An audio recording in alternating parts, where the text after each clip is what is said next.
Sir, am I audible? Yes, you are audible, ma'am. So I will go and present, sir.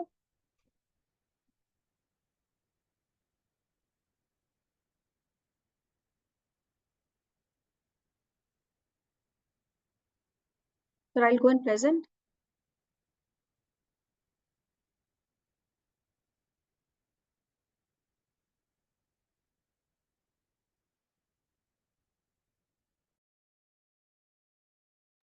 I can share my slides if needed.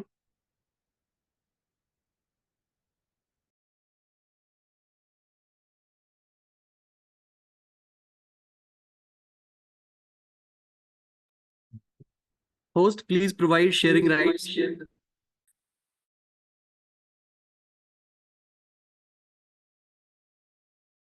So, sir, I'm sharing my slides. Just somebody please let me know if it was visible.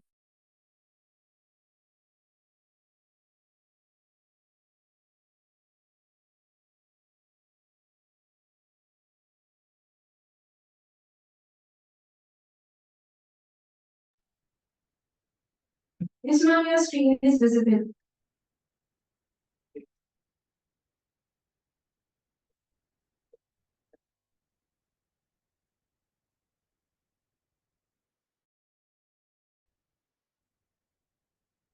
Ma'am, you're on mute right now. Yes. So can I start? Yes, ma'am, definitely. Okay. Good afternoon, everybody. The panel members, the faculty members, and colleagues present here for the presentation. I'm Dr. Suruchi Pandey, and I'm from Symbiosis Institute of Management Studies. The topic that I'm presenting for this conference is digital natives and their learning preferences. So, moving forward, digital natives are the individuals who are born in the era of digital technology or in the age of information. Digital natives associated themselves with the technology or in the ways unknown and are very comfortable and reliant on the technology. They are very dependent on the technology and find it difficult to imagine life without its presence. We are in this era. The student who present here would be referred as a digital natives, and we as a professor or the teaching side also deal with students who are digital natives. They were dependent on the technology and to an extent that they're surrounded, even their socializing, learning, and day-to-day life, everything is through technology. So there are other landmark studies in which digital natives are defined as a person who are native speaker or digital language is through technology, and therefore digital natives means people who use computer, mobile, games, and wide web to communicate to the public across and even in their personal space. So when it comes to teaching and learning, new learning theories for the digital natives aim to understand and address the ways in which technology has changed the way that people process information and learn. These theories draw from the range of disciplines, including cognitive science, neuroscience, education, and technology from various domains and disciplines. They consider the impact of technology on various aspects of learning, including attention, span of memory, and motivation. So in this study, what we've tried to study is to what extent in the modern times that digital media and technology aid is impacting the digital natives and their learning space. So primary information is sought, though the sample size is very small, but some kind of information was seek, and we have presented our inference based on this. It was found that digital natives are very comfortable in learning also through graphics, and the idea of reward is very successful with them. The study utilized primary data and secondary data in form of literature and primary data in form of a survey. So, like I said, 117 responses were collected, and the scale that is Digital Natives Assessment Scale (DNAS) was used, which has 32 questions on the PG level student, and we have mapped their learning preferences and some findings emerge. So coming to the results here, the respondents were in the age group of 21 to 26, and 50% of them actually belong to 21 and 23. Respondent include male and female in the ratio of 60 to 40. Therefore, it was a good representative of both the gender. Average response on various factors, clubbing that there were 4 variables, and average response was ease to use technology on a scale of 5, like everyone, like the average rating was 4.23. Multitasking, like along with the technology, they will chat, they will attend classes, they will watch TV, or they can do multiple things, but they have to have some gadget, as where the scores were very high. Graphical learning, where it is easy, like I'm presenting a text, but if it is in the form of a graphics, they catch it much more easily, and instant reward is something that they like. The average response for the ease and frequency of to use the technology was 4.2, where the respondent highly agreed that fact that they're very comfortable using the technology for their day-to-day work also.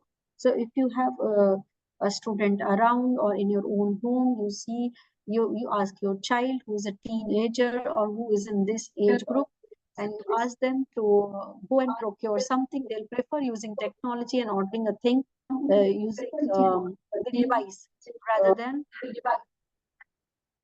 doing it on their own. Most respondents felt that they are good with multitasking and were able to successfully do this thing with no difficulty at all, and they rated themselves at 4.4 on a scale of 1 to 5. A digital native preference to learning from the graphics emerged much more, preferably smiley emojis. If I have to say one line or one paragraph for something, one emoticons will do enough for them to express what they want to say. They take positive rewards and recognition. There are other theories also which are supporting this, that they want instant gratification. So if that is being given, like if somebody is saying something, you quickly give them some emotions or in a form of a text or language, they recognize that and they feel motivated to move forward. So digital natives want to explore immediately. So if I'm talking something, if there's a digital native that will go quickly to the website or chat GPT and start texting and finding answers and verifying what is being said. So this study once again brings the implications to the academicians and administrator of the academic institute, policymakers, and HR, as well as learning and development expert. Digital natives like challenges. So you think you'll give them one task and they'll complete? No, they like to be engaged with multiple tasks and quick rewards and recognition. They like to put things into practice as soon as they learn, to reduce the learning cycle time. So earlier the learning cycle took a lot of time. I'll understand theory, I will reflect, put it on action, and again do something. This generation quickly goes on the action learning. They don't have fear of failure, also was another unique thing. So because they quickly put things, so they're not judging themselves, they're fine with failure. And so when they're fine with failure, it's also a question of their attributes. So policymakers and managers will have to keep this in mind while expecting engagement concerning various attributes of the job one, and even in the training space. So you can redesign the jobs keeping in these attributes. At the same time, in the learning and development space, in the classroom, we can have more gamification, we can use more graphics, vectorial presentation for the faster learning, and also have more experiential learning in the place. So to conclude the study, it can be concluded that digital native learners show and display certain patterns and trends. They are good at multitasking, use of technology with the utmost ease, and it is an integral part of their life. They juggle between the jobs and manage them well due to technical assistance. They respond to reward and recognition and are motivated if aligned to the goal properly. Gamification works with them amazingly. They have graphic learners. Graphic keeps them retain the knowledge. They may not remember the text, but one picture they can. They also have a better visual memory with that perspective. The use of emoticons to express emotions it goes easily with the flow. The adoption of the new technology is much more quicker and with the other generation. So if there's any app update or a newer version on my desktop or on my mobile, I may still struggle, but for them it is this piece of cake. The study has limited sample, but it presents a meaningful finding and inference to the educator and the education institute administrators. This generation dominates the workforce of today, so we cannot just ignore that, not to study their pattern. It makes sense every time to know what they expect, what are their pattern of learning and reacting to things. Therefore, adoption of the techniques towards the learning and the environment is a concern for the researcher and practitioners. This topic is still relevant at the workplaces and the educational institute, and it will having impact on multiple generations, not on the digital natives, because this digital native is interacting with multiple generations in their official space, in their workplace, in the educational institute. So therefore, it concerns us all as a recruiter, as a trainer, as an administrator. So this is what I had to present, and over to you. Thank you. Thank you so much, ma'am.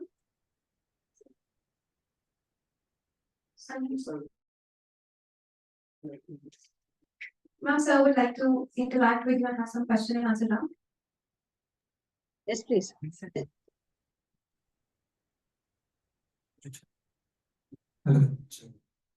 So, ma'am, my question is,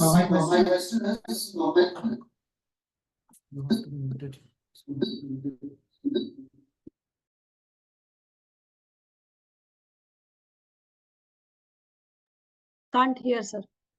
Can't hear. Please unmute yourself. We can't hear you.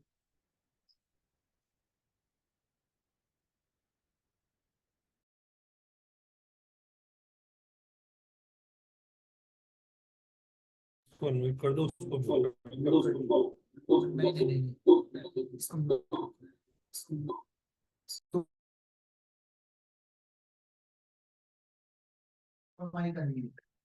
Okay. I hope I'm audible to you now. So the Absolutely question- clear. Yes. What is the impact of artificial intelligence on learning preference in an organization? So, sir, when you're saying artificial intelligence and learning preferences, I think it is also digital way of learning. So digital natives will adopt to it very easily, and we all also know in this space that it is unavoidable. Artificial intelligence is going to take over a lot of things in our space and even in corporates, but their adoption will be much more faster than our adoption.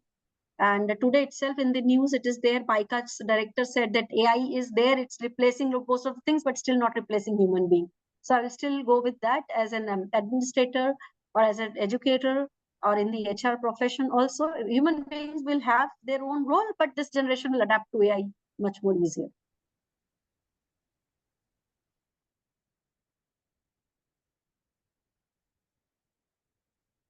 Okay, ma'am. Thank you so much. Thank you So so thank you. much, ma'am. So now we are honored to have with us today Dr. Rahul Tripathi, sir. He is the director of Amity School of Liberal Arts and Proctor of Amity University, Rajasthan, who will deliver the welcome address. Over to you, sir.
Please give us 2 minutes. Our keynote speaker is joining.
Participants, please note, we will begin with the second presentation after the addressing of our keynote speaker, Professor Naveen Bharti sir.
I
request host to provide the screen share rights to Nalin Bharti, sir.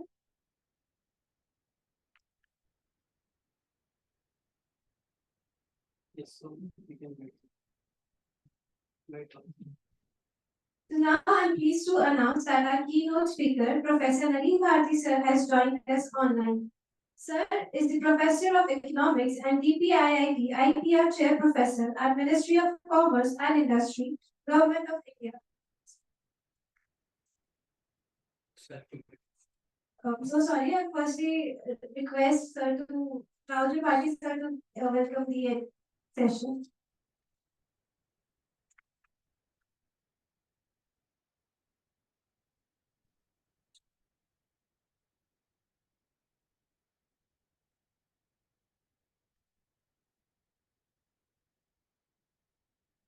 Good afternoon, everyone.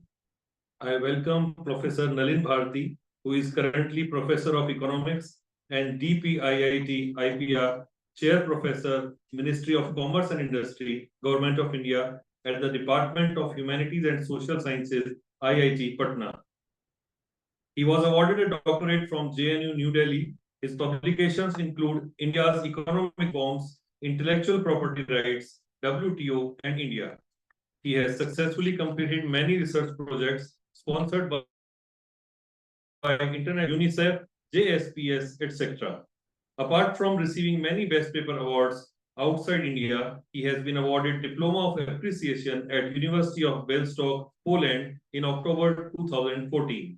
He has contributed around 37 research papers in international journals, one full reference book, 14 book chapters, and more than 100 conference papers in India and abroad. I welcome Professor Nalin Bharti and request him to please share his important views. Thank you. Thank you, Rahul sir. Yeah, thank you very much. Sorry for delay in joining. I hope the slides are visible to all.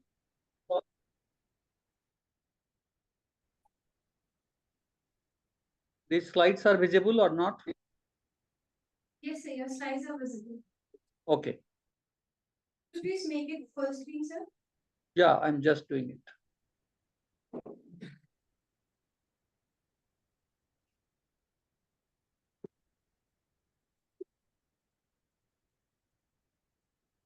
Is it okay now? Yes, sir. So very briefly, I will be discussing about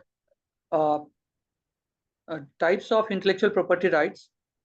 And then I will be also talking about objectives of IPR protection and management for business growth. And then I will conclude the entire discussion. So as we know that the intellectual property is defined as the specific creation of intellect, which includes innovation, invention, scholarly, literary, and creative efforts, symbols, designs, logos, images, etc., that has some economic, social, and cultural value. And in every country, these intellectual properties are basically regulated by the law, protected by the regulations, which facilitate creators to receive economic incentives credit for their contribution and commercial advantage from their innovation. So traditionally, intellectual property rights were divided in two parts, industrial property rights and copyright and related rights. So later on, this division was presented in 7 forms of intellectual property rights.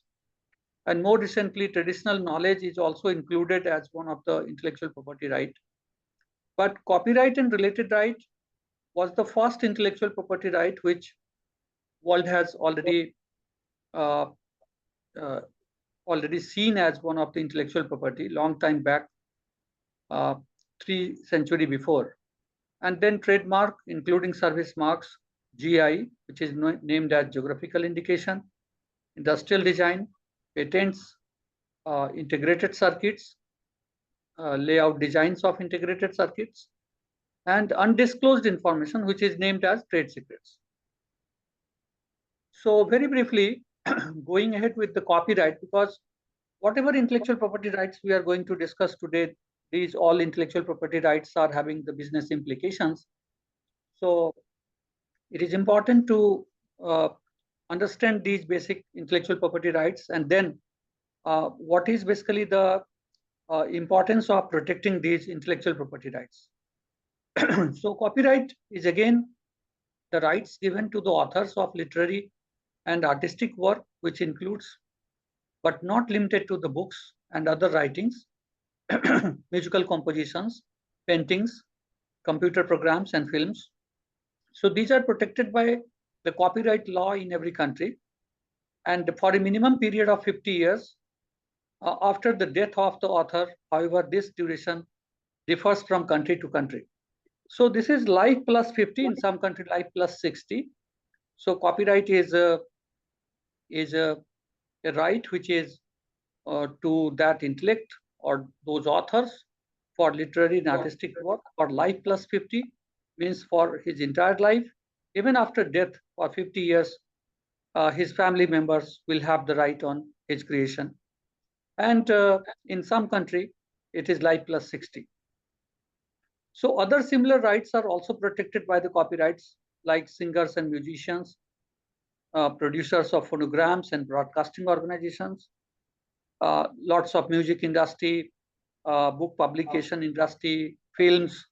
These are all coming as per under these copyright and related rights protection. So what is the objective of protecting copyright? When we see this, the main purpose of protecting the copyright and related right is to encourage and reward the creative works. Why anybody will write a book? Why anybody will compose the music? Why anybody will direct the film if they don't have any economic rights? So, or when they will not be rewarding for their work. So there is a economic incentives involved in objectives of protecting copyright, and this will enrich and enhance the creative works of arts as well as literary writing and others. So when we protect others' right, we provide them incentives to keep on doing creative work, and this also helps the industry related to publication, industry related to film industry or music industry, and lots of e-platforms these days, which also sells the copyrighted products, to continue their business and at the same time to give the reward to the creators. So this is one copyright which I have briefly explained. Second is the trademark. According to WIPO, World Intellectual Property Organization, a trademark is distinctive sign that distinguishes creation of goods or services produced or provided by an individual or a company from other products and services. So this is indicated by the mark TM, or somewhere you can also find as the R in circle. So it helps consumers to identify and purchase a product or service based on its specific attributes or quality.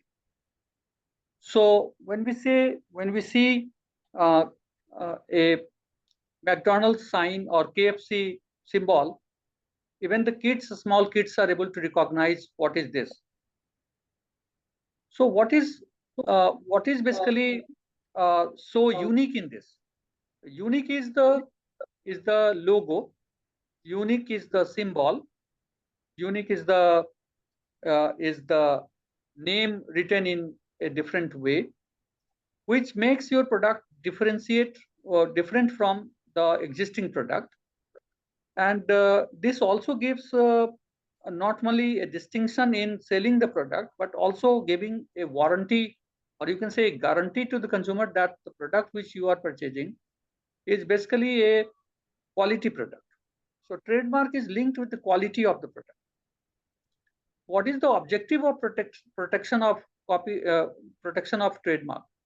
Protection of trademark is basically for helping and ensuring the quality of a product or service. Additional protection is also granted in case of marks that have become well known in a particular country to distinguish it from others.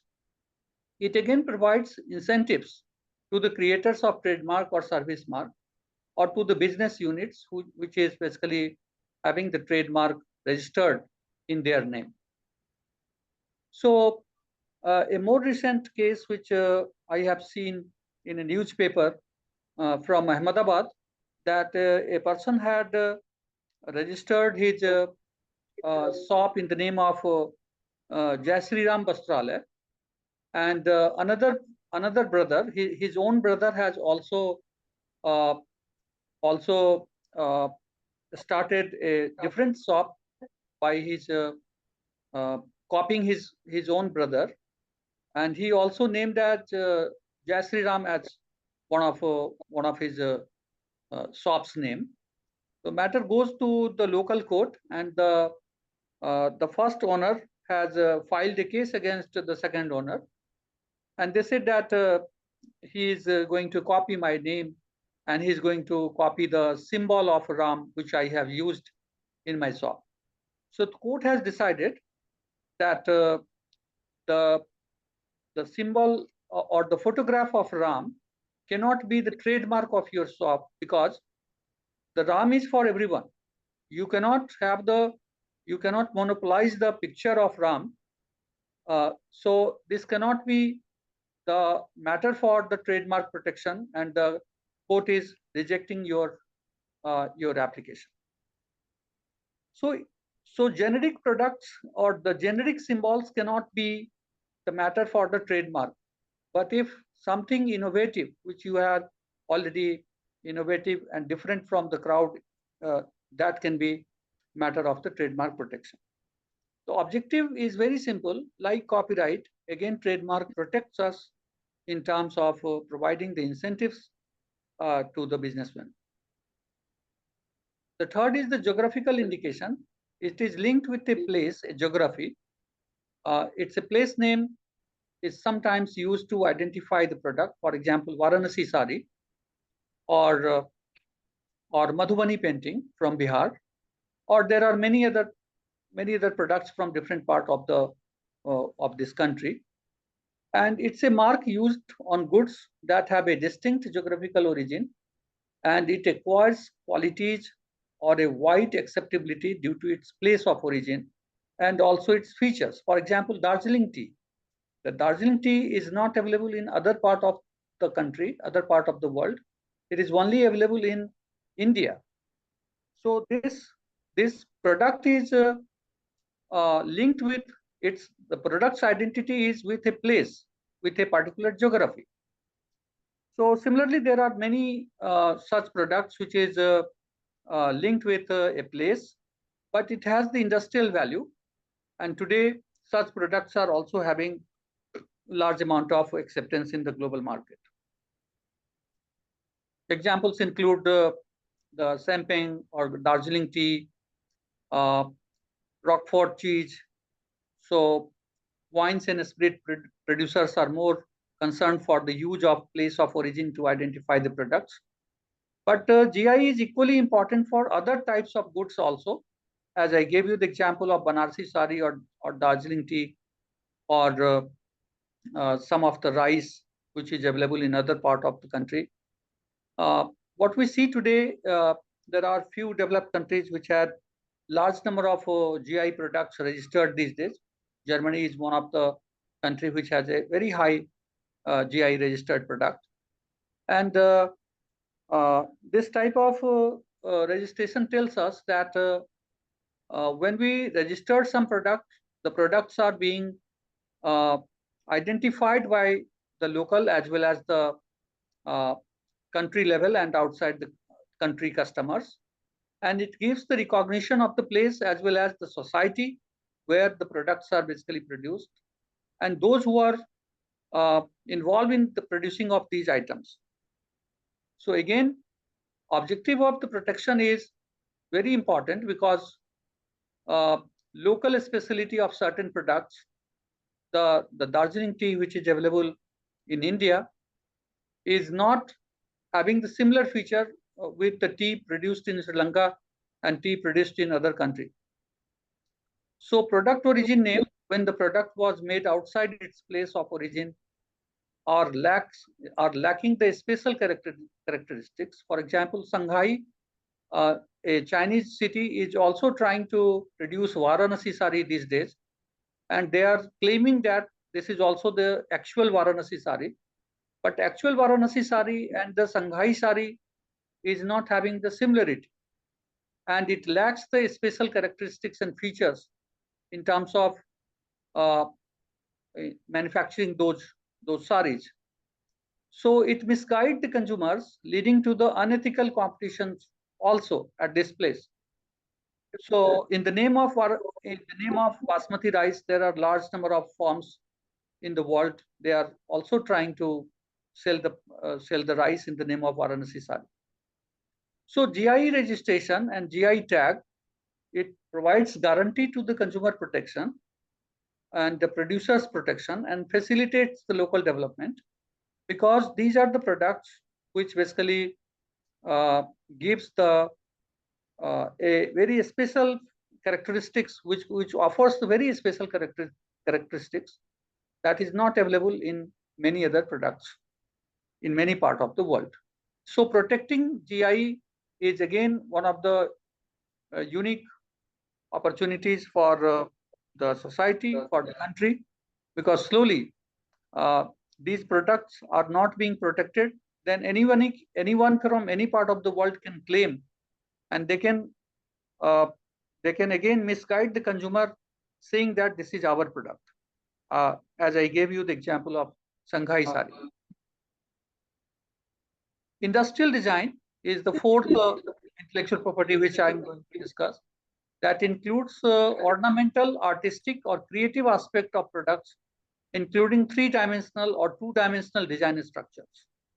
It may include wide varieties of products like handlooms, handicrafts, jewelry, luxury items, and other similar types. Some of the photographs I have already presented as a part of this PPT. So TRIPS agreement advocated for minimum 10 years protection for industrial design registration. And the objective behind the protection of industrial design is because the manufacturer or transaction or imports of products carrying a design which is a copy of the protected industrial design is prohibited to ensure fair returns on investments. So suppose if a firm is designing a new car or a firm is designing a scooty and the similar design is copied by another firm, then in that case, the firm who had already devoted time and money for designing a scooty or a four-wheeler, their incentives are being taken by somebody else because the firm has not registered the industrial design. That's why whatever work they have done, that is being copied by some other firms. So a strong protection system of industrial design is benefiting consumer as well as the producer by promoting competition and fair trade practices. And it also boosts the creativity because today if industrial design prepared by one firm is being misused by other firms, so it is not only a loss to a firm who has designed initially, but it is also loss to the consumer who had an opportunity to further get some of the products based on the creativity, not on the basis of the cheating. So once you make the market free for cheating each other, then you have a chaos in the market, and intellectual property rights system provide you an opportunity to protect your creativity and to avoid the chaos, to avoid the free riders who can just use your intellectual property for their greedy and their very short-sighted benefits. The fifth is the patent, very well discussed matter these days. It is a right that is given for an invention, which may be a new product or process. It may be an entirely new method of creating something or new technique for manufacturing or producing something. It is protected for a limited period. Generally, it is for 20 years. The objectives behind the protection is it also about incentives to the innovators by admitting the originality of the invention and innovation. And it also provides the prospects for the economic incentives, because ultimately for 20 years, if you have the patent rights, you are the single owner for that particular innovation and invention, and you are going to get the economic return on your invention and innovation for 20 years. And you are also stopping others to copy your product, as well as you are also authorized to decide who can be the user of your product. Finally, such incentives are going to give encouragement to the other innovators and other inventors. The layout designs of integrated circuits is again very important for the business houses, industrial sector, because these are rights that protect semiconductors, integrated circuit designs and products. It includes transistors and other integrated circuits elements that are very important for the for insulating the materials and devices to execute an electronic circuits purpose.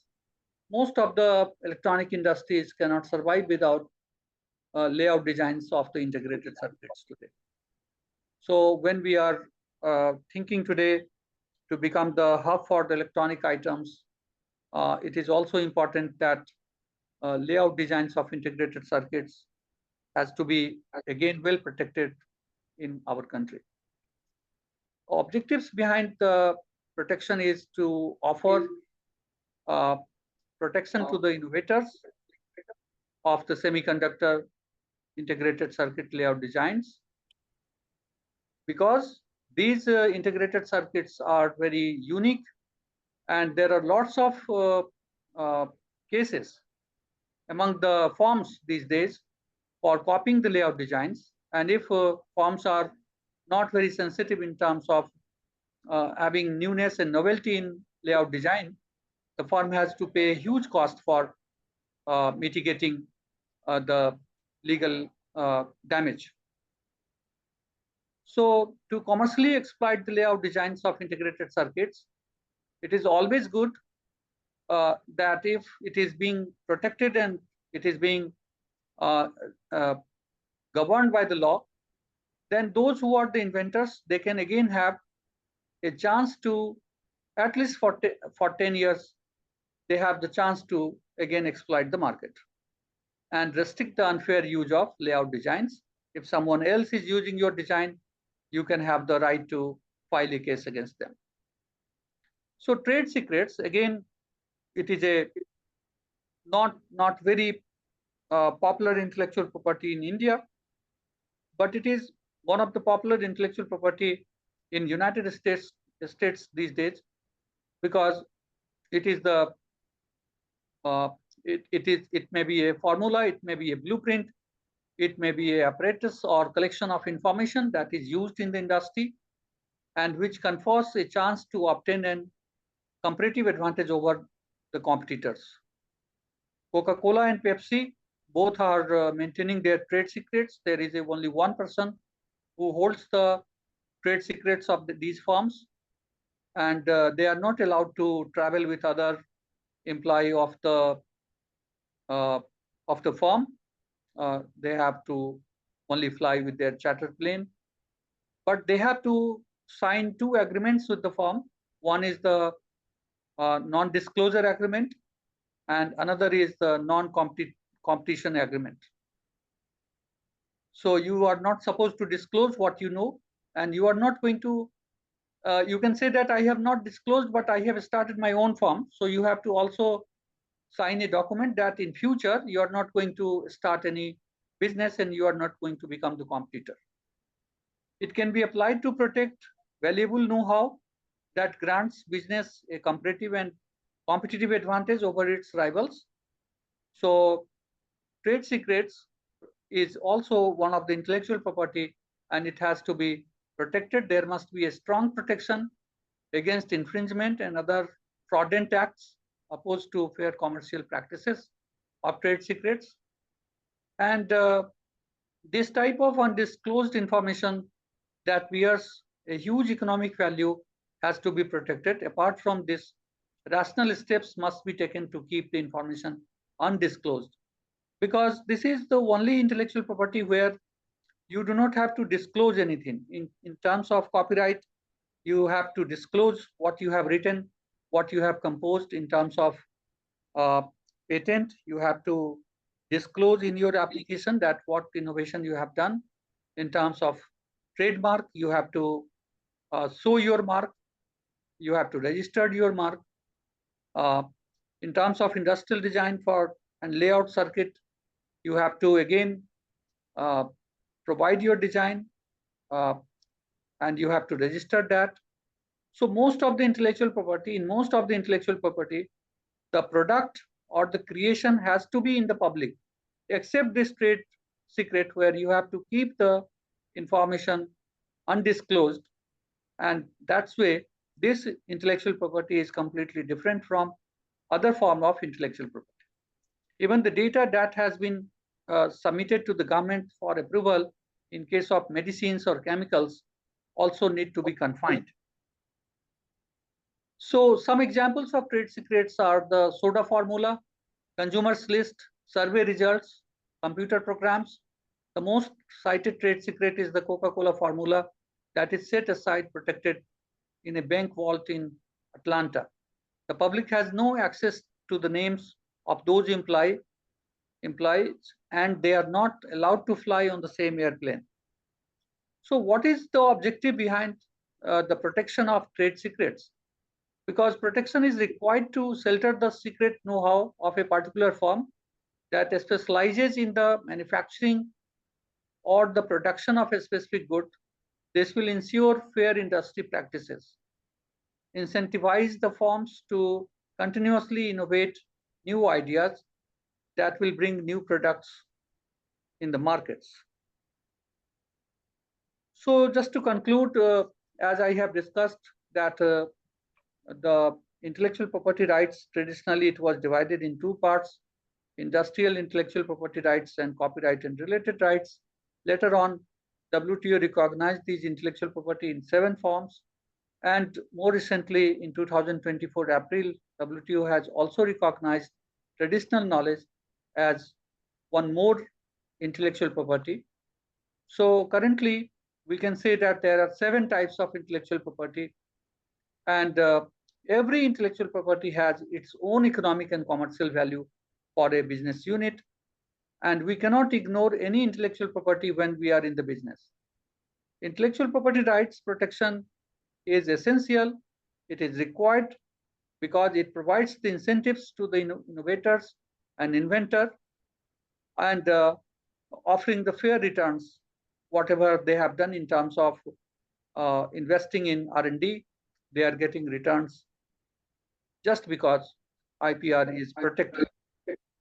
And IPR management leads to increase the business growth within and beyond the nation. If intellectual property rights are unmanaged, not really protected by the local laws, we are busy in our business product, launching our business, producing something new, marketing something. But if we are ignorant in terms of having the intellectual property involved in our product, actually we are half half successful and we are not fully successful, because we have to have a proper intellectual property management system at every firm level. So with this note, I'm just ending my talk. I will be very happy to take some of the questions and to reply to some of the points raised by the audience. Thank you. Thank you, sir. Is anyone having any questions?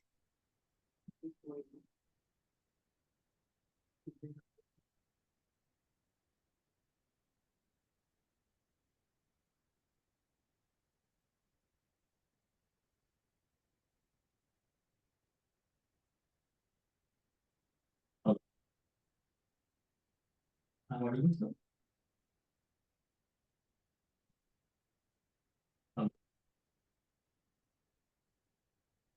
I'm audible, sir. Yes, yes. Okay. Just wanted to know how intellectual property rights are going to contribute towards the research fund in these days. If we talk Yeah. Can you be little loud? Because now it's okay. yeah, this is okay now. I just wanted to know how intellectual property rights are going to contribute in the research field for the scholars. Yeah. So especially the copyright, which I have discussed in the beginning, when we are using others' copyright material, we have to be very much cautious that whether the material which we are using is authorized, is providing me the authority to use or not. Because there are certain materials which is very clearly writing that you are not supposed to use this material without prior permission from the agency. For example, WHO report, some of the international agencies report, World Bank report, WTO report, some of the data sets. So in that case, if we have to use it, we can take the permission from the certain agencies, and they also give us the permission. So that is one of the steps taken for the copyright protection for others. It does not mean that those materials which is in the public domain is free for us to use. There are certain materials available in the public domain, but most of the all the public domain materials are the copyrighted materials. So while we are using for research purpose, we have to be very much careful that whatever we are using, it has to be properly cited. If it is unauthorized material, if it is a material which has to be used with the prior permission, we have to use it from the prior permission. If we are using any research journals, we have to give the credit to the authors. We have to mention it in our references. Again, when others are involved in writing the paper at the time of authorship, we have to also see that whose contribution is good, whose contribution is not up to the mark. Our authorship sequence can be also as per the contribution of the authors. The first author must be the major contributor to that paper. Others authors, those who have contributed in less number, they cannot be the first author. So these are some of the precautions, how we can utilize the public domain material, how can refer some of the articles. So avoiding the copyright issues makes your research paper more protected in terms of future. And most of the journals are having these days the similarity index check. Different softwares are also checking whether you have taken anything from the web source or not.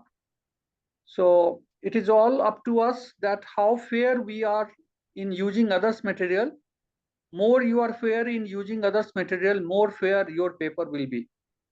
So just to avoid any future problems, or just to take care of the copyright issues, we have to be very much sincere about others' rights also.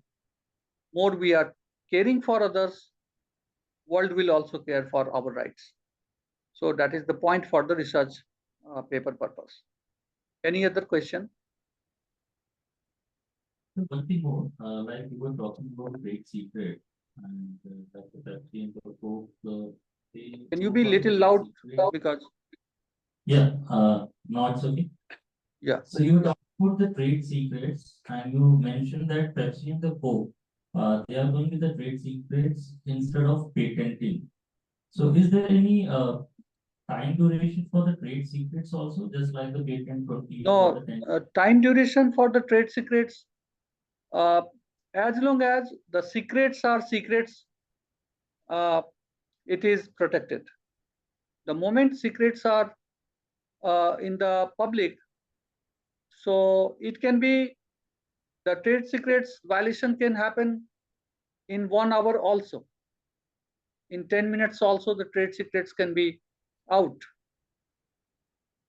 And it can be kept for years and years also, because there isn't any registered basically the agreement which you are signing with the party, those who are keeping the trade secrets, that is the basically agreement which you can show it in the court of law that this agreement was done with this particular person with the firm. You do not have to disclose it to other place also.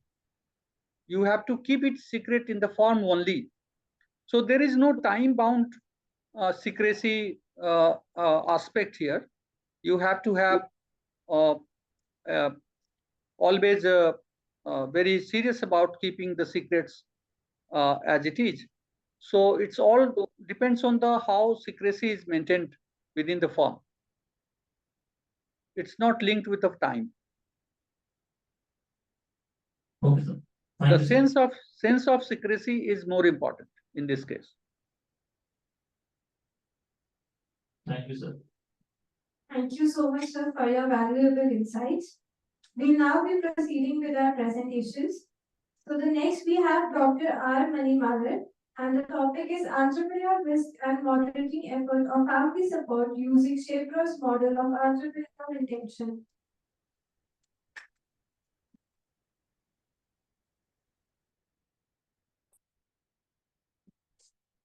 Dr. R. Manimaran, sir, could you please share your screen?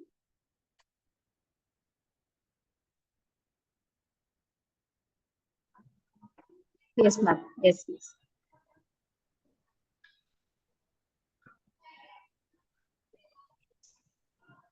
You are sharing the screen, or we should share?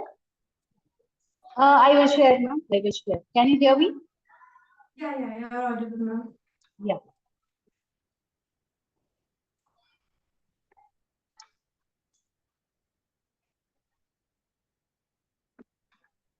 Is it visible?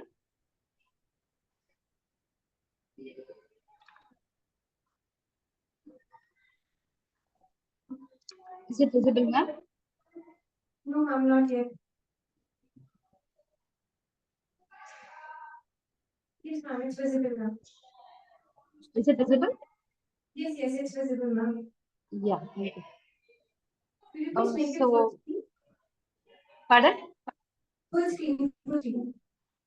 Yeah, I think it's screen. Is it okay?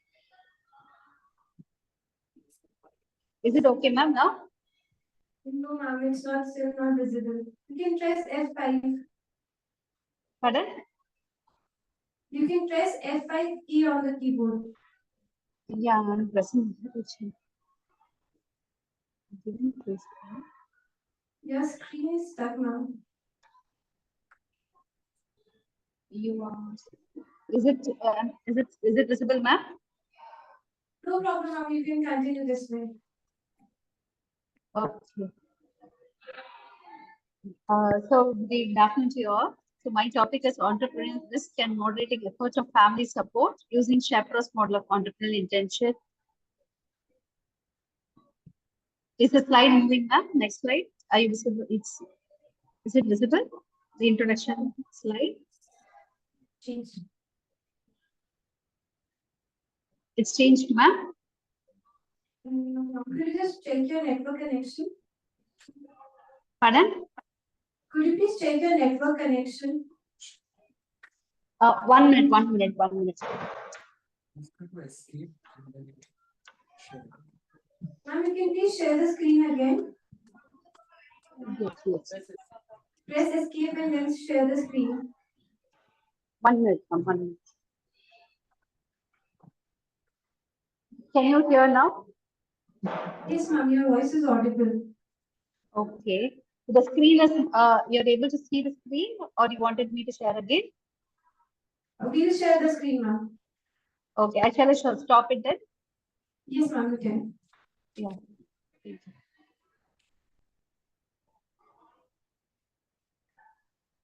You're sharing, ma'am?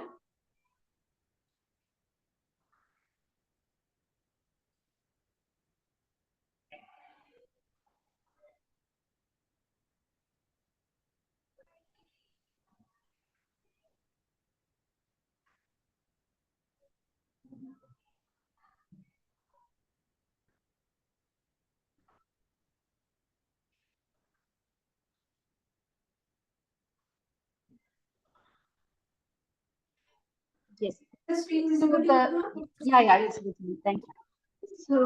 So my main topic is, how does this entrepreneurial risk and how does this moderating effort of with the family support, I use Shaper's model to find out the relationship between entrepreneurial risk and entrepreneurial intention.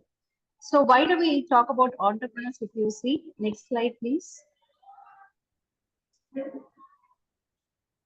Yeah.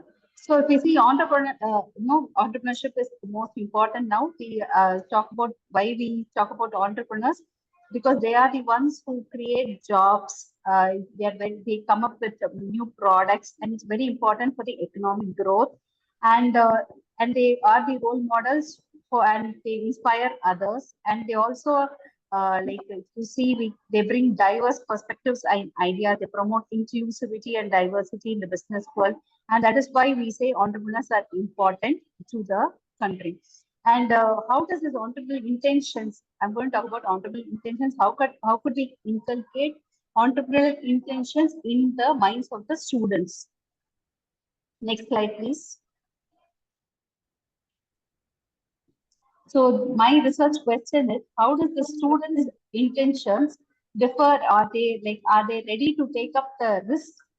Do they have the risk-taking attitude? Whether this risk-taking attitude influence their entrepreneurial intention or not? Whether the students are have the idea to take the risk regarding their business or not? Next slide, please.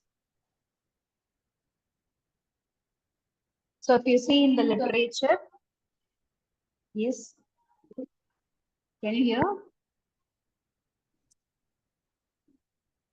Yes, ma'am, you're audible. Please continue. Yeah, thank you. Yeah, thank you. So I've used the Shaper's model. Shaper's model deals with the three important factors, if you see: perceived desirability, perceived feasibility, and propensity to act. So these are the three important factors for the entrepreneurial, to study about the entrepreneurial intention. So if you talk about what is perceived desirability, whether it is like a perceived desirability talks about whether these students have, whether the person have an attitude to become as an entrepreneur or not. And perceived feasibility talks about whether they are capable of carrying out that particular to become as an entrepreneur. And propensity talks about whether what is the willingness or what is the desire the person has on that particular to take up the entrepreneurship. So my gap, next slide, please. Yeah. So my research gap I have filled in with using the Shaper's model. I've used entrepreneurial risk. I've included the entrepreneurial risk, which is to the existing model, to study the relationship between the Shaper's model and entrepreneurial intention. So the new variable entrepreneurial risk is included here to find out how much, whether the students are ready to take up the risk or not. And here, if you see, another important variable that has been introduced in my research is the family support as a moderating variable, then influencing variable. Next slide, please. Yeah, so these are the research objectives. So hypothesis number 1 will be what is the relationship between entrepreneurial risk and intention, perceived desirability and intention, feasibility and intention, propensity to act and intention. And the final hypothesis will be to find out what is the influence of the moderating variable, risk and the intention. Next slide, please. So the methodology used here was simple random sampling. So the sample was collected from the students from 10 universities. So overall, the total population 1,200, out of which using Yamne formula, 12 samples were used and 35 questions were used. So if you could see 400 questionnaires were distributed, out of which only 312 were valid. Then some of them had missed certain questions to be answered. So I have got 312 as the sample size. Next slide, please.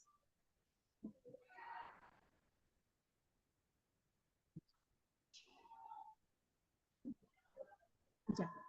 So if you could see, I used SPSS. In SPSS, I've used the multiple regression to understand the relationship between the variables. So when all the relationship when it was analyzed, we could see the R value. R value is nothing but the regression value of 0.736, which indicated there is a good relationship between the models, between the factors, that is between the independent variable and the dependent variables. And if you could see the R value is 54.2%, which means that, and the entrepreneurial intention, and if you could see the adjusted R square is less than or equal to R square, which means if we say that the adjusted R square is less than R square, we usually say that the model is fit. And one more important thing, if you see here, the R square value is 54.2%. So only 54% of the variables that we have used in the study are actually indicating the entrepreneurial intention, and there are other factors can also be included to determine the entrepreneurial intention. Okay, and see in the table 2, in the ANOVA table, you can see that the significance value is 0.001, which indicates that according to the p value, if it is less than 0.05, we say that we accept the alternate hypothesis and we reject the null hypothesis. So I could say that we are accepting the hypothesis. Next slide, please. Yeah. So this is the third table where we are going to identify how much influence does each variable has. If you could see the first column, that is B. If you could see the B table, that is first column, we could see that perceived desirability is significant, but the second variable, perceived feasibility, is not significant because the significance value is more than 0.05. That is, here it indicates at 0.402, which is more than 0.05, and we say that perceived feasibility is not significant. And if you could see propensity to act is significant, and entrepreneurial risk is also significant. The variable that I have introduced in the research is also significant, because it is 0.001. Okay, and so that's it, has proved the hypothesis has been proved. Can we move to the next slide, please? Yeah, this table to identify the moderating effect of the family support. If you could see, when the family support and entrepreneurial risk alone was analyzed, if you could see in the table, the significance level, the p-value was not significant. The significance was not there. And when the interaction, that is in the table, there is a third row which is mentioned as interaction, where when the interaction between the family support and entrepreneurial risk was introduced, the value was significant, which shows that the p-value is significant. In the 1 to 4th column, if you see p-value, it will be significant, which means that when the family support is included along with the relationship between entrepreneurial risk and entrepreneurial intention, it is significant, which means that the family support plays an important role among the students when taking up this entrepreneurial, to inculcate the entrepreneurial intention in their minds. Next slide, please. Sorry to interrupt. I request you to please conclude the. Yeah. Yeah. Please. Please go to the conclusion slide.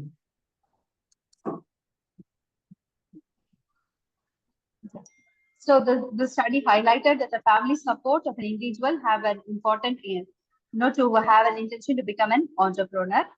So this is so if you could say that if the family gives them support, financial support, emotional support, and everything, the students are ready to take up to become as an entrepreneurs.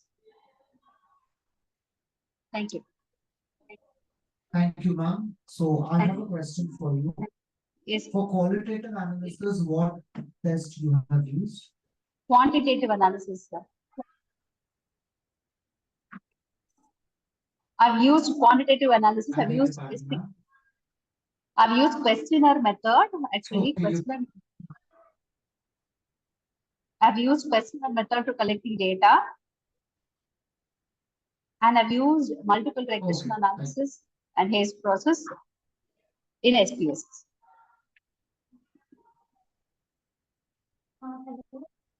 Yes, ma'am. Ma'am, I'm not able to hear actually. You have a data set of 1200, right? I have a 1200 was the data set, right?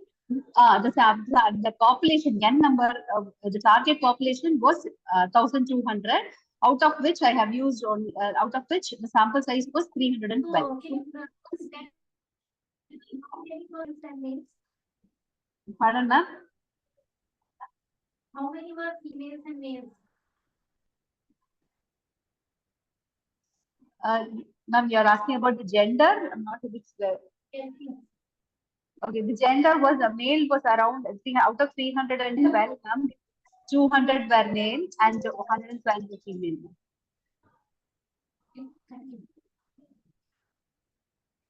Okay, ma'am. Thank you so much. Thank you. I'd like to call Garima Pancholi, and the topic for her research paper is the prospects of consumer engagement in the metaverse, identifying the drivers and barriers. Is my voice audible? Yes, ma'am, you're audible. Yeah. I'm sharing my screen. Okay, ma'am. Thank you. Is my screen visible?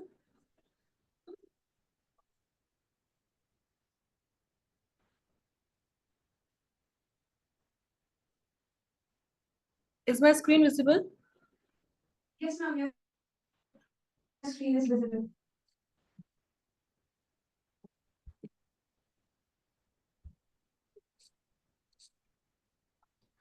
Okay, so good afternoon, everyone. My name is Garima Pancholi, and I'm a research scholar at MIT University, Rajasthan. And today it's a pleasure for me to present a research paper on the topic of the prospects of consumer engagement in metaverse, identifying the drivers and the barriers in the esteemed 4th ICGETI 2024 conference.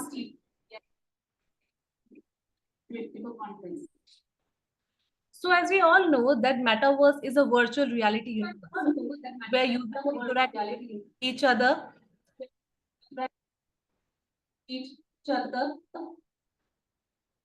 Sorry. Yeah. So yeah, as we all know that metaverse is a virtual reality universe where the user... Your voice is not clear. My voice... Can you please check your network connection? Is my voice breaking? No, your voice is breaking. Yes, ma'am. Okay. You can continue.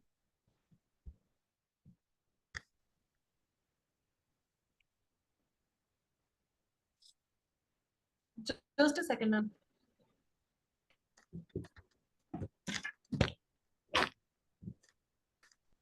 Am I audible now? Yes, ma'am, you're audible. Yeah.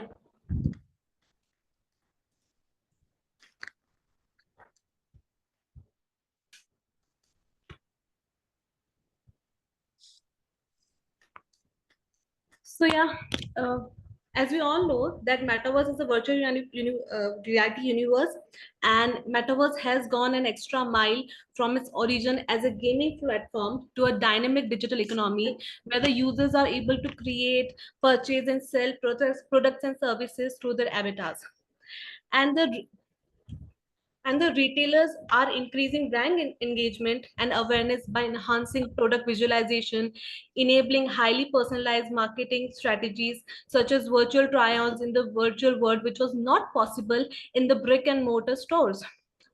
So the rising popularity and innovation of metaverse in retail marketing has its potential effect on consumer behavior. But despite this evolution, prior studies lacked in the depth and the breadth of empirical knowledge of consumer engagement in the metaverse. The present research study attempts to bridge this gap and attempts to give a comprehensive insights into how consumers engage within metaverse and identify the barriers and the drivers. So the metaverse and the consumer engagement. Metaverse acts as a bridge linking over the physical and the digital realities. Metaverse is a gateway to immersive experiences that redefines the consumer engagement through personalized journeys, innovative product experiences, and unforgettable brand activities. But at the same time, consumer engagement is a cultivation of relationship between company and the consumer that goes beyond the transactions. And the metaverse retailing is not just a representation of online shopping. Instead, it gives opportunity to sense real shopping experiences into virtual world.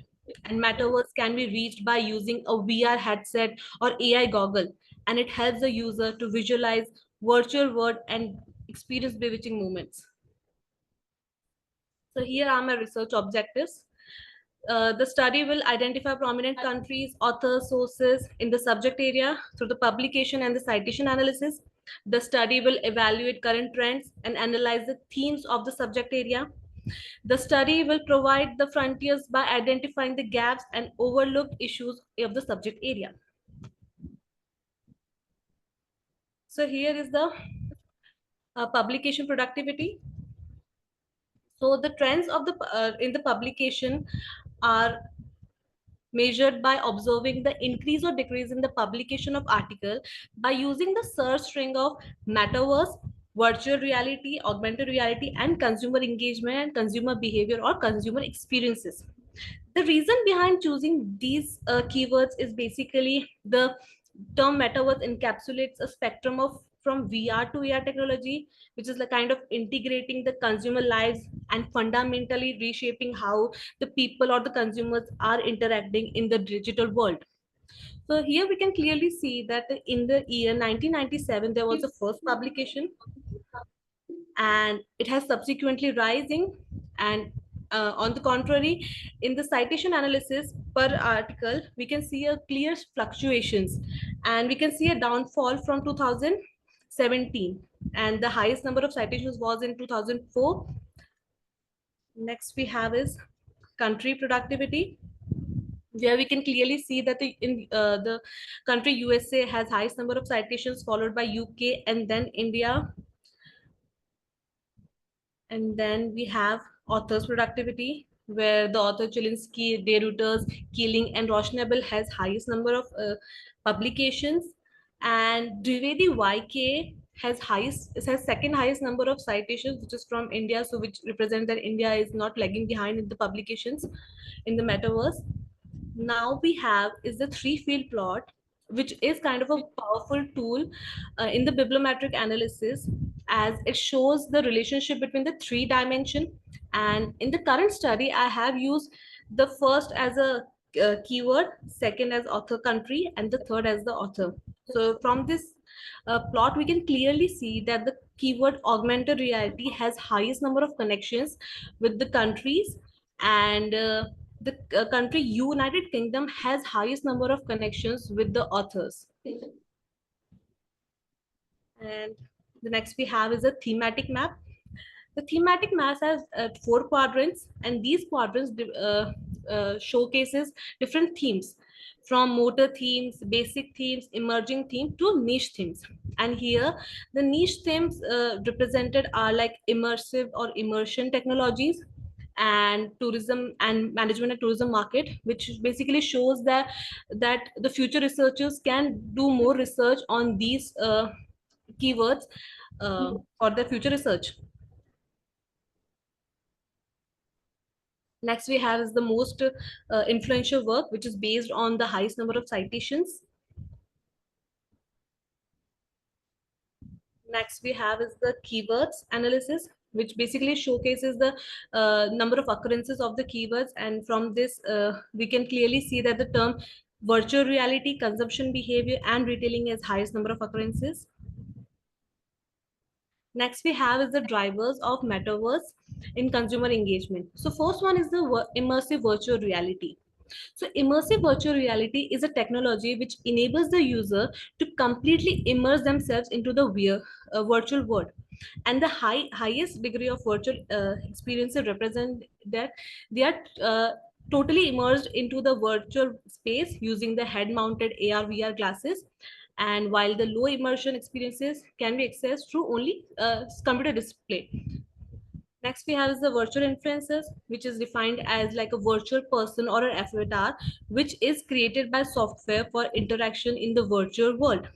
So basically the companies who are like introducing sustainable products can also consider these virtual influencers, as they are having low chances of scandals and unethical behavior, and which is like a good support for green marketing companies. Next we have is the virtual product experience. The virtual product is a digital representation of product, and the represent the presentation. Sorry, sir, I can't. Yes, sir. We request you to conclude the presentation since we are already about the time. Okay, sir. Please conclude. So yeah, basically this was a research paper which was representing that metaverse is revolutionizing the retail marketing paradigm, and people are completely engaging themselves.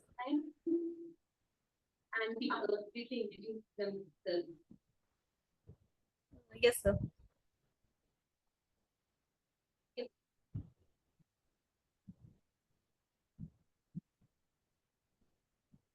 Hello.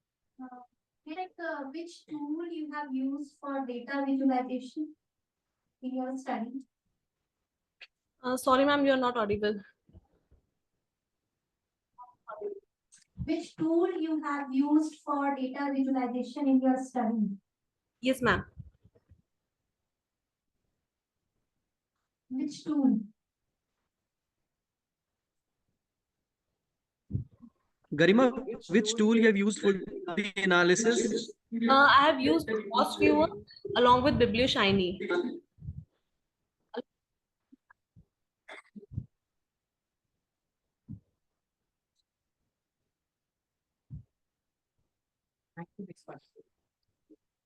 Okay, thank you, ma'am. Now I would like to call the next participant, Megha CK. And the topic is an empirical study on analyzing the role of celebrity endorsement and advertisement content in split trade marketing on consumer purchase choices for selected product categories.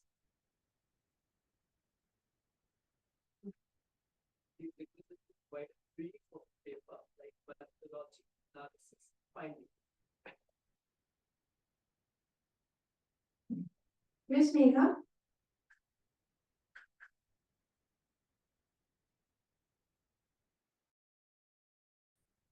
The next participant.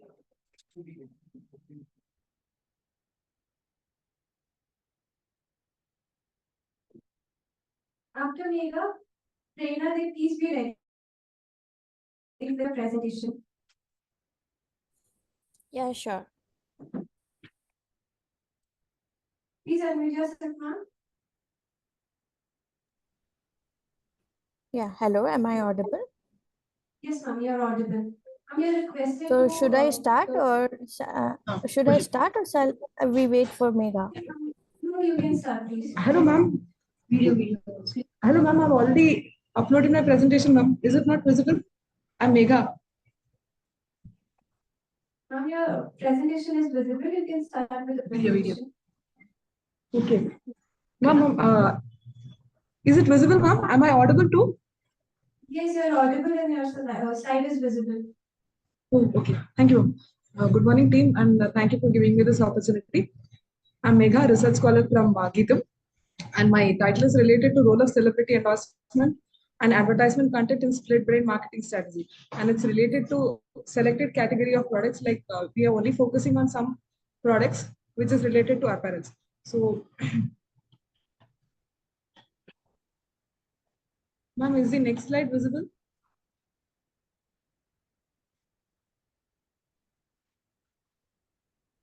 Yes, ma'am, it's visible. Okay, thank you. So it is related to celebrity announcement, like how much impact is it creating on their minds? In case we are considering one small strategy, that is left brain marketing strategy, which is completely related to how our brain starts thinking in a logical manner. So when we start thinking in a logical way, irrespective of whether there is a celebrity or whether there is an offer given, we only think about logics. So logically, if the offer is good, only then we'll go ahead with that. So though there is a celebrity, the impact will be different if there is a concept related to left brain marketing strategy, wherein people only think logically. They are not much influenced by celebrity endorsement. Even if celebrity has endorsed a product to a very large extent, but if the logic which is explained by the celebrity in the advertisement is not to a click, people will definitely not purchase that product. So my study is only related to that concept, that in case a celebrity is endorsing and in case the logic is not fitting to it, will people still buy the products or not? So coming up to the objectives, it's related to how the celebrity is influencing with the advertising content. Like when we see an advertisement, if the celebrity is shown on the screen and how the content is related to what he is speaking. Do these two things go hand in hand? And if it is a yes, to what extent is the flow going? And next thing that we are trying to find out is how far the logic being explained by the celebrity and the psychological impact that a celebrity has on a customer. Is it influencing him or her to make a purchase? So how far these two things are going hand in hand? And for this, I'm making use of ANOVA method now. Basically, I made use of some literacy review. And here I'm just trying to explain two literature review, wherein one literacy review is related to how the contents of different advertisements are impacting on human brains. Like in case we consider right brain marketing, people will only flow with emotions. Like it's a general thought that females are getting attracted to purples and pinks. So does these colors and a celebrity impact a choice of females to buy a product? And when we see left side of a human brain, it indicates that it always thinks in a logical way. So that paper is generally trying to explain about how left brain and right brain are trying to impact and influence. The next thing over here is related to another paper, which is trying to say about how social media is getting an influence related to how purchasing is being impacted there. Like to what extent advertisements in Facebooks are impacting a person. If too many times an advertisement is getting displayed on a Facebook page, is it impacting a person to buy a product since he or she sees a celebrity a number of times on that same page? Coming up to the methodology over here, I'm making use of analytic and descriptive analysis, wherein I'll be analyzing the tool which is related to ANOVA. And in descriptive part, I'm just describing related to how left and right brain marketings are impacting a person's purchase decision.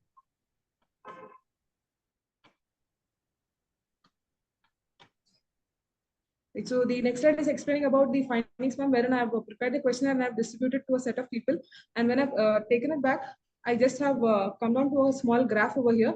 And in this graph, it is saying that familiarity and attractiveness of a celebrity will definitely impact on the purchase decision. But it is also related to the logics that is implayed by a person. In case a celebrity is seen, but still the logic that is played by them is not up to the mark and is not reaching the satisfaction level of a customer, he or she may not buy a product. So the next thing which is impacted more is related to trustworthiness.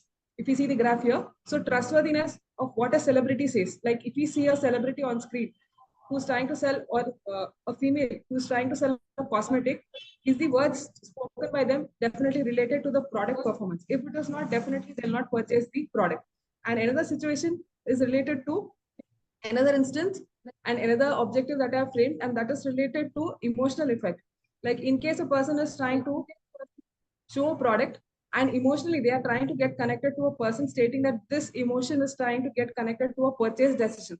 Like if we see the advertisements where a family emotion is shown and then they try to bond, stating that this family emotion can definitely make a person buy a product. Is that emotion really connecting a person to buy a product, or is it not impacting them to buy a product? So based on this, a questionnaire was prepared and sent, And on this basis, if we see emotion is getting connected to the people. So if a celebrity is there and if emotions are getting connected, definitely it shows an impact in purchase decisions.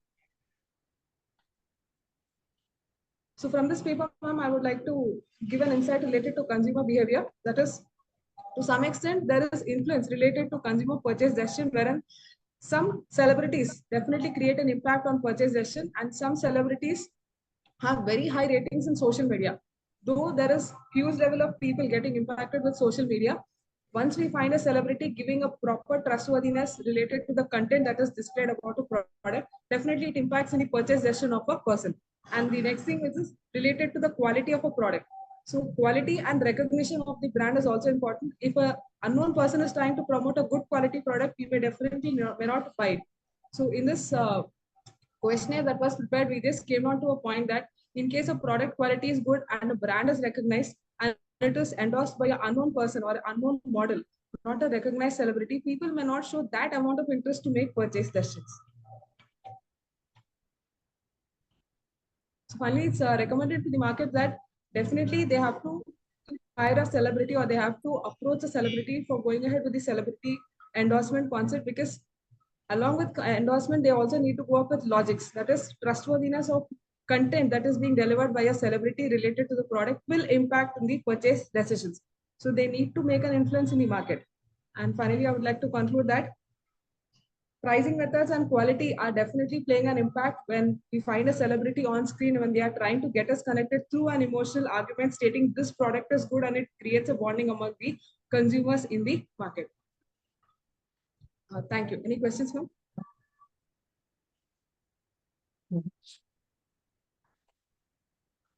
Audible to you.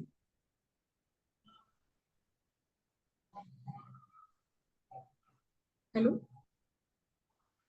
Hello. Is sir audible to you? Hello? Yes, Megha ma'am. Am I audible to Yes, sir. you? Yes, sir. Yes, So sir. the Now it is question audible. is, what methodology of data collection you have used while collecting the information Sir. about celebrities? So in my questionnaire, I have prepared a questionnaire wherein I have posted images related to the celebrity. I've posted images of the advertisement in which a celebrity is there, and on the other side, the product is there. And below that, I've put questions related to the emotional intelligence and their purchase decision. So in a questionnaire, I've inserted these elements, sir. Okay, so you Using a have survey introduced method. cognitive behavior variables. Yes, sir. Okay. Thank you so much, ma'am. Now, Oh, next thank you, we ma'am. have Prerna Deep, and the topic is building a brand in the state of Bihar. What should be the next strategy to compete with the market leaders? A case of food potato chips. Yeah, hello. Am I audible? Yes, ma'am, you are audible. Okay. First of all, I would like to thank Amity Jaipur and all the members of the Ma'am, managing just a minute. committee to give us. Just a minute. I request Yeah. ma'am to unmute yourself.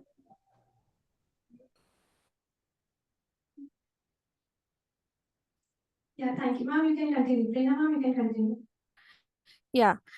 So thank you for to Amity Jaipur and all the members of the organizing committee to give me this opportunity. Let me first share my screen. Yeah. So my screen is visible, right? Yes, ma'am, it's visible. Yeah. So my topic is building a brand in the state of Bihar. What would be the next strategy to compete with the market leaders? A case of move at potato chips. So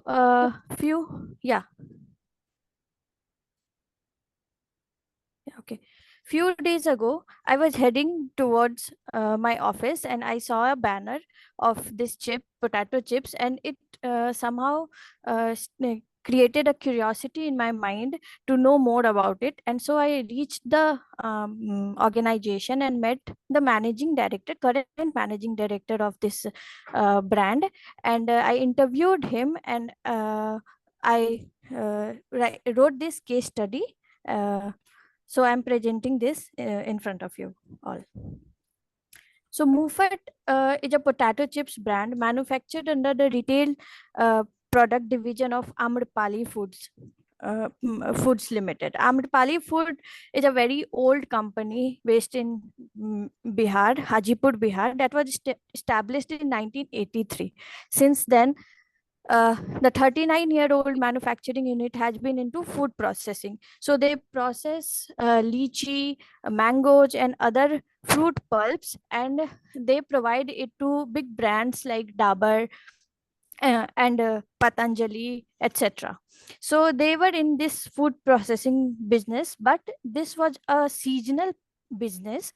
So and depends upon the productivity of fruits. So the managing director decided to uh, launch a product that would go year around. So they launched Mufat potato chips. So the first question that came into my mind was why potato chips? Like we have Lay's, we have Uncle Chips, we have n number of brands that cater potato chips. Then why is this difference? How is Mufat different? So the answer was the communication strategy. Yeah, the communication strategy. The communication strategy was something on which the brand wanted to play and reach the consumer base. So my case has highlights the understanding on various operational challenges a manufacturing unit faces, and it also highlights an understanding on various operational uh, challenges that a manufacturing unit process in its initial days, and it also emphasizes the role of creative branding in capturing consumer attention in the initial days. So as you can see on my screen, there is this that I have used in my exhibits. This is a strategy that the brand is following. This is Mufat Mike and an Instagram story that the brand's communication strategy is focused on build in Bihar, made in Bihar, like that only. So methodology and position in the course. So the methodology I used is interview. For data analysis, qualitative data was collected and thematic analysis had been done. This case will benefit in the marketing course. So this case can be used in the management development programs also, and this case can be used as an aid or illustration in the courses of marketing, and enhance the teaching learning process for distribution chapter and market communication chapter. My key findings after the interview and after all the observations was: first, increased brand awareness by social media platform. The brand has increased their brand awareness by majorly promoting themselves on social media platform. They have organized some of offline methods like creating launching some event also, but majorly their contribution was made through social media platforms. So the use of social media to engage with youth is a very aligns well with the target demographics behavior. Sorry. Campaigns like hashtag I love Bihar and Mufat Mike foster a sense of community and local pride. This is said by the managing director. Second, improved brand perception. The open mic campaign helped to improve brand perception, with consumer reporting more positive view of brand after exposure to the campaign. Catchy tagline works. So one of the major findings of this case was like writing a catchy tagline for a brand really works, because the catchy tagline "Jo man mein aaye bolo" and "blame it on the chips" was something youth were very seen very interested in, and bold vibrant packaging helps in capturing consumer attention and differentiating Mufat from competitors. Second, incentive for competitors. The first challenge that Mufat faced was the shopkeeper were not ready to keep it and to proceed further. So the brand has launched incentives for shopkeepers so that they start keeping the product. So that seemed to be very useful, providing lucky draws, coupons. Shopkeeper encourages them to stock buffered products, gradually increases retail availability. Challenges and justification. So initially the brand faced some of the major challenges. First was distribution resistance, as I said. So Madam, the you can incent the session. You can please come to conclusion and recommendations. Yeah, sure. So distribution, consumer perception, and market penetration. These were few of the challenges that the brand had faced. So this was all. Thank you. And any questions? Questions, audience? No question. Thank you so much, ma'am. Thank you. Thank you, ma'am. The next we have Mohini Paul, and the topic is the emerging importance of flex time in the Indian work environment. Ma'am, I request you to wind up the presentation within 5 minutes, briefing about the methodology, analysis, and key findings only. Hi, sure. Thank you so much. Please allow me a minute to share my screen.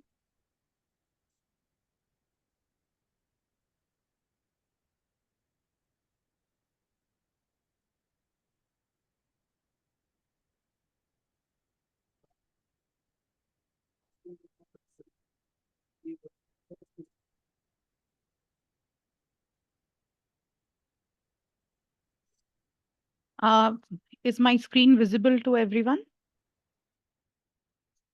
Yes, ma'am, it's visible. Okay, thank you.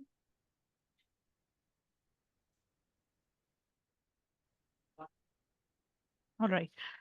Good afternoon, everyone. I am Mohini Paul. I'm a research scholar at Amity University, Rajasthan. Today, my topic of presentation would be emerging importance of flex time in Indian work environment. This is a review paper. I'll be very quick and sum up my entire presentation.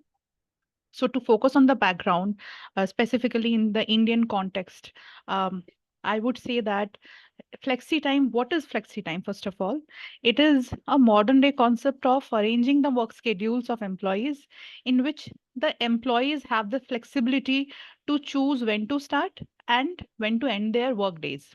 So therefore, it is one very important component or a tool of flexible working arrangements, which is lately very much gaining the popularity in India.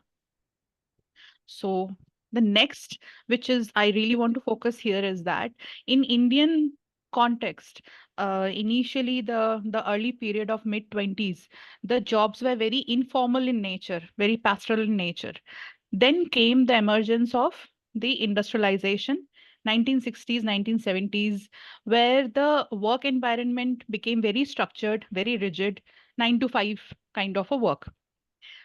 Furthermore came the liberalization in the early 1990s, which definitely shifted towards a more customer-centric approach rather than from a government-restricted policies. So the emergence of MNCs started happening in that era. Then came 2000s. So the IT sector bloomed. And since we started following a more consumer-centered approach, therefore the IT sector, the MNCs specifically, started adopting flexible working practices more. And then furthermore came COVID-19 pandemic, where flexible working arrangements became the only option to ensure that businesses work smoothly. So finally coming to the literature review part, where I have focused mostly on the importance of flex time. The first is that employee retention. The younger workforce. I'm sorry to interrupt. Can you please come to the objectives directly?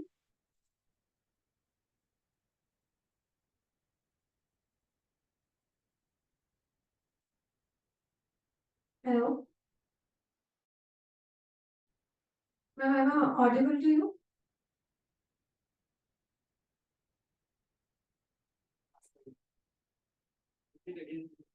Hello? Should I continue? Ma'am, Am I you can audible? You can continue from the objectives. Yeah, okay. I have not included the objective. I have included, since it is a literature review, so I have included the literature review part. Okay, ma'am, you can continue. Yeah, okay. So the first point is employee retention, as I was talking about. I would like to hear, I would like to shed light on these data, which I have gathered from various surveys, very reliable surveys. So this one data is based on a survey by Regus. It is a worldwide organization, provides office supplies to every company. So according to this survey in 2001, 59% of Indian companies, they believed that flexible working arrangements are actually cost effective. Another point here in employee retention is that the growth of female employees. So they specifically focus more on flexibility in the working environment, in the work times. Another point is youth workforce. Furthermore, a more recent survey conducted by ADP Research Institute, People at Work 2002, it says that 76.07% of employees in India would prefer to have control over their work schedules and work hours. Influence on work-life integration is the second importance. Again, I'll focus more on this point where we have some data and statistics. Okay, sorry to interrupt you. Can you please speak about the gaps which you have identified? Yes, sir. From the literature, please be very precise. Only two gaps we want to. Okay, so the first gap which I have identified is that from the Indian context, in India, there are very few researches which are conducted by scholars on flex time in organizations. So this is the one gap. Secondly, I have what I can conclude from the literature review is that there are organizations in which even adopting flex time has not resulted in a very successful or in a very effective way.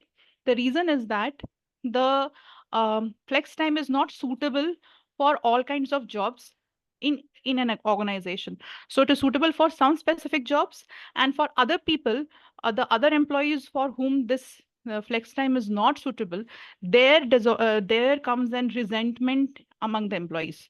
So if further researches can be made in these areas where why the flex time is not suitable in every case, or the challenges of flex time, that would be that is a necessity of the in future. Okay, thank you so much. Thank you. Thank you. We go ahead with the next presentation. Sneha. The next presentation is Sneha. The topic is cultivating a sustainable culture, the role of green HRM practices in enhancing employee satisfaction and performance. I might request you to wind up the presentation within 5 minutes. Sure. Am I audible? Yes, ma'am, you're audible. Okay, I'll just share my screen.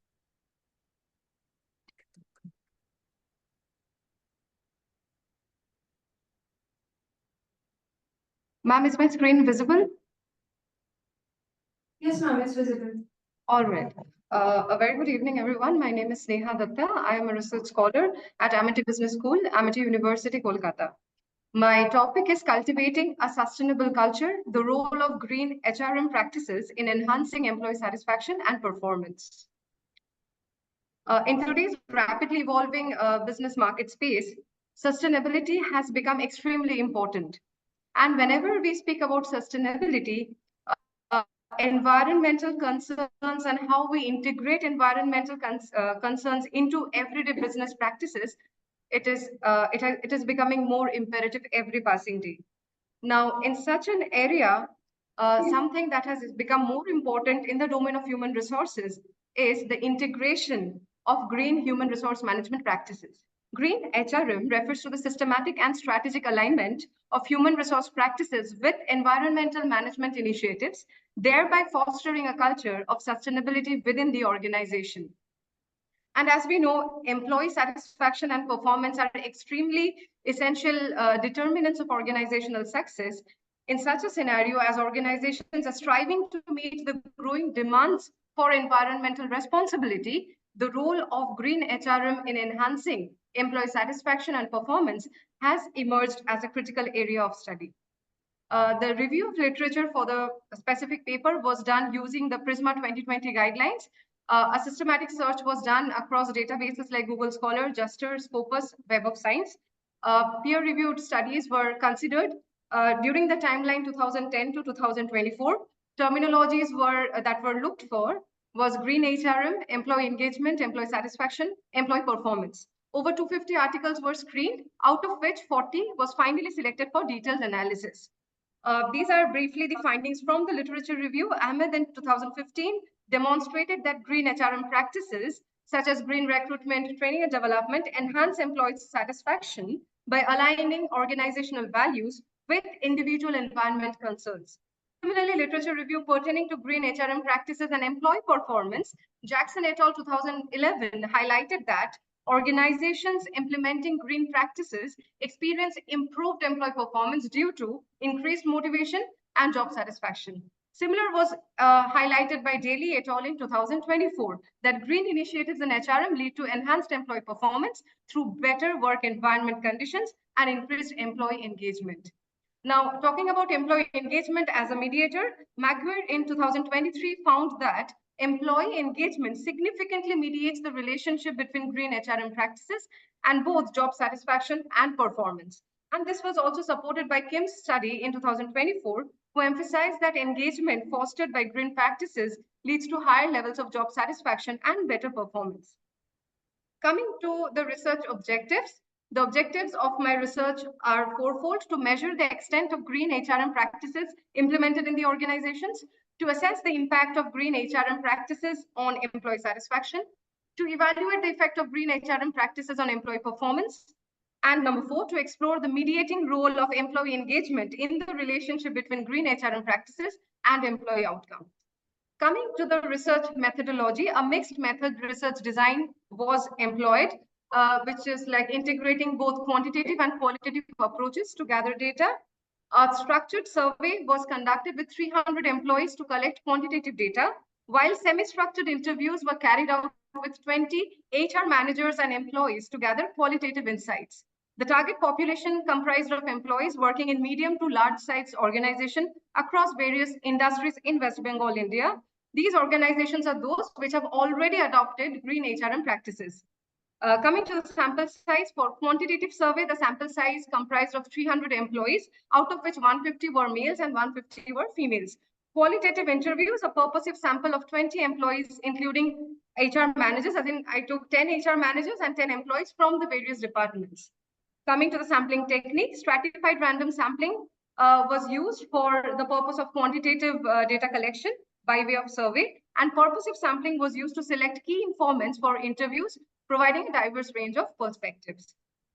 Talking about quantitative data, the survey basically was conducted following the standardized scales for measuring each of the 3 variables, like for measuring green HRM practices and the extent of its adoption. The scales by Jabor and Renwick 2011 and 2013 adaptation was used for measuring employee satisfaction. Findings of your study. Please let us know the findings. Okay, sir, sure. This is basically the snapshot of the data analysis part, and quickly going to the findings. The first regression model shows that green HRM practices significantly predict employee satisfaction, as has been revealed by the figures that's given there. Again, green HRM practices significantly predict employee performance. The third model demonstrates employee satisfaction significantly predicts employee performance. Fourth model shows green HRM practices significantly predict employee engagement. And the fifth model reveals that employee engagement significantly predicts satisfaction. Mediation analysis was conducted using the process macro for SPSS, which confirmed that employee engagement significantly mediates the relationship between green HRM practices and both employee satisfaction and performance. This is it. Should I go to the conclusion? No, that's it. Thank you so much. Okay. Thank you, ma'am. The next we have Radhika, and the topic is the impact of online training programs on skill development and productivity in IT companies and empirical analysis.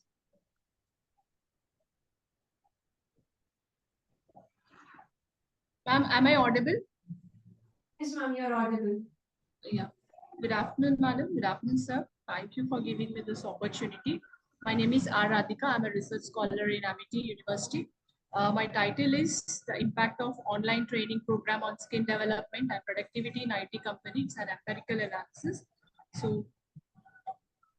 So now, because of the changing in the technology, IT sector is demanding a continuous skill development because there is a lot of changes in the technology. So every organization are preparing for the online training, which is going to offer the scalability and adaptability and cost effectiveness to the organization.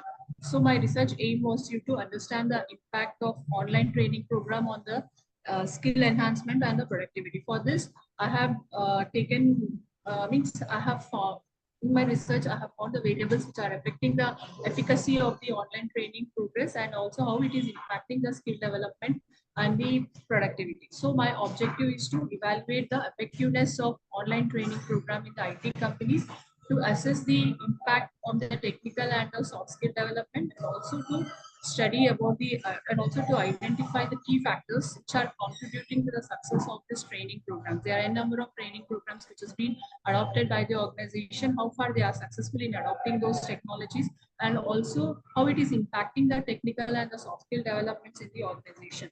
So for this, I have taken the previous studies of digital technologies where they have studied about the revolutionizing the employee training in the ITs and also online training which improves the soft skills and also the coding system and the communication systems. Next, I took the for my research. I have gathered my data from the IT experts who have participated in the different online programs, and I have compared the post-training methods and also the pre-training methods using the qualitative methods. My research was a descriptive research. So the hypothesis means online training which have a positive impact on the skill development and the productivity. So my variables are independent variables are participations in the online training program, and my dependent variables are the skill development. There are a number of variables like focusing more on the technicals and the soft skills and the productivity and task completion and the efficiency. So the research methodologies which have used quantitative and qualitative methods like pre and post training comparison of the skills and the productivity, and the qualitative methods are the feedback of the training effectiveness. The sample size I have took from the IT employees who have participated in the different program. So the structured survey, the data collection for structured survey using the Likert scale. And my statistical tool which I have used for my analysis was mean and the standard deviation. So this is a demographic data, the gender distribution. Mostly there was 64% for male and 36% for the female, and the age distribution according to the age at 20 to 29 years there were 40%, and 30 to 39 there were 32%. The experience are from 2 to 5 years of experience are 40%, and 6 to 10 years are 22%. And the departments are software development, IT support, and the technical side. I have gathered the information. I've collected the information. So here I focused on the three things, that is the technical skill development and soft skill development and also the productivity. I have compared the analysis before the training and also after the training. So by seeing this technical skills before versus the afterwards, the programming skill has 23.5%. Means by providing, and the system administration was 29, and the network management was 28.1%, and data analysis 21.2. By this, there is a substantial improvement by seeing the technical skill post-training.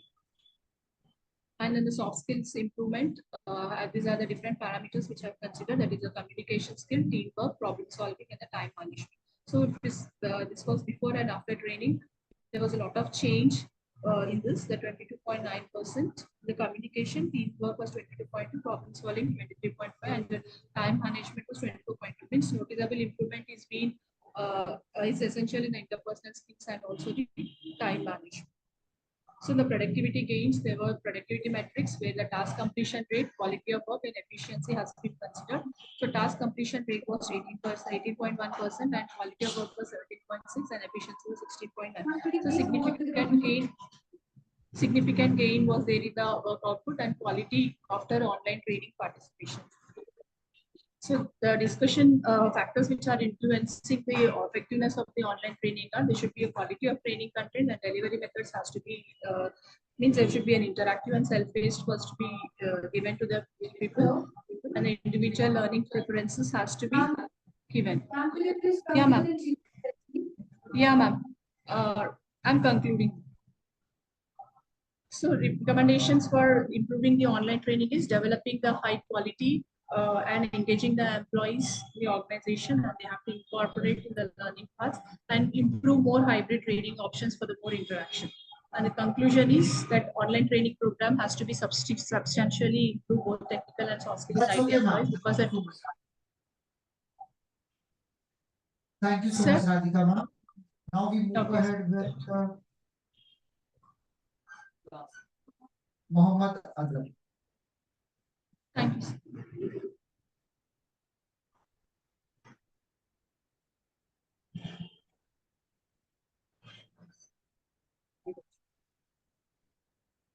Mohammed Azhar, sir.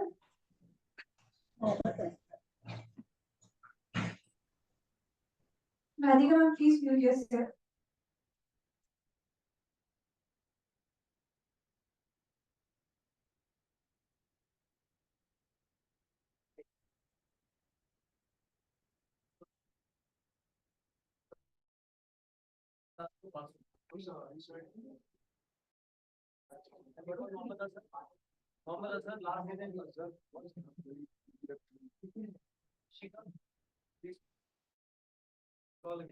Mohammed Azhar Hussain, sir, are you there in the meeting?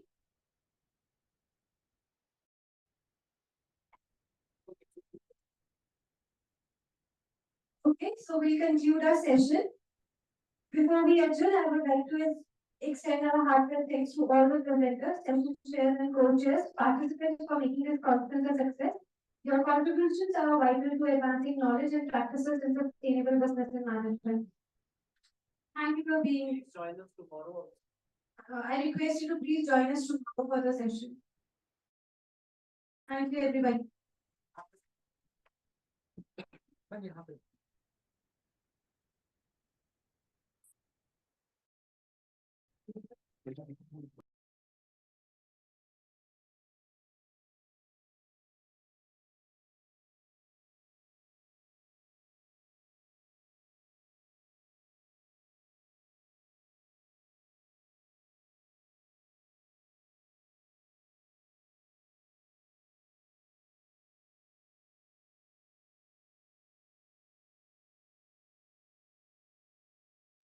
Host, please end this meeting.